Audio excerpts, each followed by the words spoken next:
কাঠামোগত যে পরিবর্তন প্রয়োজন সেটার জন্য আমরা বলেছি ফ্যাসিবাদী কাঠামোর বিলোপটা হতে হবে। কারণ এখানে একটা ফ্যাসিস্টকে আমরা শুধু দূর করতে পেরেছি, কিন্তু তার যে কাঠামো সেই কাঠামোটা এখনো রয়ে গেছে এবং এই কাঠামো দিয়ে সামনের দিনে আবার আমাদেরকে শোষণ এবং নিপীড়ন করা হবে। সেই প্রক্রিয়া আপনারা চলমান দেখছেন। প্রত্যেকটা এলাকায় এলাকায় আবারও চাঁদাবাজি শুরু হয়েছে। প্রত্যেকটা এলাকায় এলাকায় আবারও সন্ত্রাস দখলদারিত্ব শুরু হয়েছে। গতকাল কুয়েটে কি হয়েছে আপনারা সবাই জানেন। অভ্যুত্থানের 6টা মাস পার হয়নি, আমাদের মায়েদের কান্না, শহীদের মায়েদের কান্না এখনো শুকায়নি। কালকেও পিআইবিতে একটা প্রোগ্রামে আমাদের শহীদের একজন মা অজ্ঞান হয়ে গিয়েছেন। এই কান্নাকাটির মধ্যে এবং এই আহত অবস্থার মধ্যে, আমাদের পুরো জাতিগত যে আহত অবস্থা, এর মধ্যেও আমরা দেখছি কিছু মানুষ, কিছু দল তাদের যে স্বার্থ সংশ্লিষ্ট বিষয়ে এখনো সজাগ। তারা তাদের এই 15 বছরের ক্ষুধা মিটানোর জন্য মাঠে উঠে পড়ে লেগেছেন।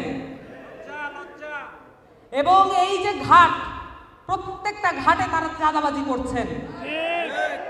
মানুষের ভাতার কার্ড নিয়ে তারা চাঁদাবাজি করছেন, মানুষের রেশন নিয়ে তারা ছিনিমিনি খেলছেন এবং এরকম না জানা অসংখ্য জায়গায় তারা তাদের দখল বসিয়ে রেখেছেন।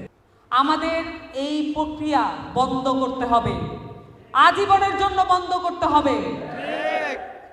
আমাদের দেশে যে 2000 মানুষ জীবন দিয়েছেন, এই প্রক্রিয়া যদি চালু থাকে তাহলে এই 2000 মানুষের জীবন মৃত। এই 2000 মানুষকে আমরা কি করে জবাব দিব?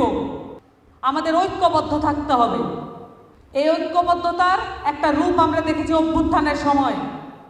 অভ্যুত্থানের সময় আমাদের কোনো রাজনৈতিক পরিচয় ছিল না, আমাদের কোনো ধর্মীয় পরিচয় ছিল না, আমাদের কোনো লিঙ্গীয় পরিচয় ছিল না, সেই সাথে ছিল না আমরা কে কোন মতে বিশ্বাস করি, সেটাও আমাদের কোনো প্রায়োরিটি ছিল না। কিন্তু আজকে অভ্যুত্থানের 6 মাস পরেই আমরা দেখতে পাচ্ছি এখানে রাজনৈতিক দলের পরিচয় মুখ্য হয়ে উঠছে।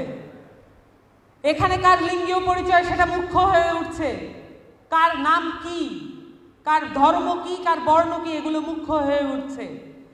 আমি পরিষ্কার করে বলে দিতে চাই, আমাদেরকে বিভাজিত করার এই চক্রান্ত আমরা রুখে দেব। আপনারা কেউ কখনো বিভাজিত হবেন না বাংলাদেশের প্রশ্নে। বাংলাদেশের প্রশ্ন খুবই ক্লিয়ার। বাংলাদেশের প্রশ্ন তাই যেখানে কাঠামোগত পরিবর্তনের কথা বলা হবে।